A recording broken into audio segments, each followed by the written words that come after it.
অঞ্জলিস কিচেনে আপনাদের সকলকে স্বাগত। বন্ধুরা, আজ আমি করে দেখাবো কুমড়ি। এই কুমড়ি কিভাবে বানাই আপনারা দেখতে থাকুন। প্রথমে একটা বোল নিয়েছি, বোলের মধ্যে কিছুটা বেসন নিয়ে নিলাম। বেসন নিয়ে এবারে এর মধ্যে দিয়ে দিচ্ছি বন্ধুরা হলুদ গুঁড়ো, কিছুটা হলুদ গুঁড়ো দিলাম।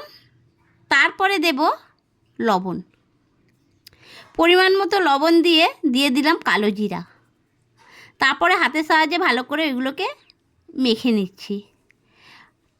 অল্প অল্প করে এবারে জল দিয়ে আমি কুমড়ির ব্যাটারটা বানাচ্ছি বন্ধুরা, যাতে করে স্মুথলি ব্যাটারটা হয় তার জন্যে হাতে করে ভালো করে আমি ফেটিয়ে নিচ্ছি। দেখুন বন্ধুরা, মোটামুটি আমার হয়ে এসেছে ব্যাটারটা। একটু হাত দিয়ে ফেটিয়ে নিচ্ছি, কেননা মুচমুচে আর ফুলো ফুলো কুমড়ি খেতে হলে এইভাবে ফেটাতে হবে। তারপর এবারে কুমড়োগুলোকে পাতলা পাতলা করে কেটে ধুয়ে নুন মাখিয়ে রেখেছিলাম। এইবারে গর্তের উনানে কড়াই বসিয়ে দিয়েছি বন্ধুরা। এতে পরিমাণ মতো দিয়ে দেব সরিষার তেল, কেননা আমি যে কোনো ভাজা বলুন পকোড়া বলুন সরিষার তেলই ভালোবাসি ভাজতে। তারপরে কুমড়োগুলোকে বেসনে ডুবিয়ে আমি সরিষার তেলের মধ্যে এক এক করে ছেড়ে দিচ্ছি বন্ধুরা। তেলটা মোটামুটি ভালোই গরম হয়ে গেছে। এইবারে এর মধ্যে আমি কুমড়োগুলোকে বেসনে ডুবিয়ে ছেড়ে দিয়েছি, দিয়ে এবারে একটু নেড়ে চেড়ে দিচ্ছি। এক পিঠ হয়ে গেছে বন্ধুরা, দেখুন।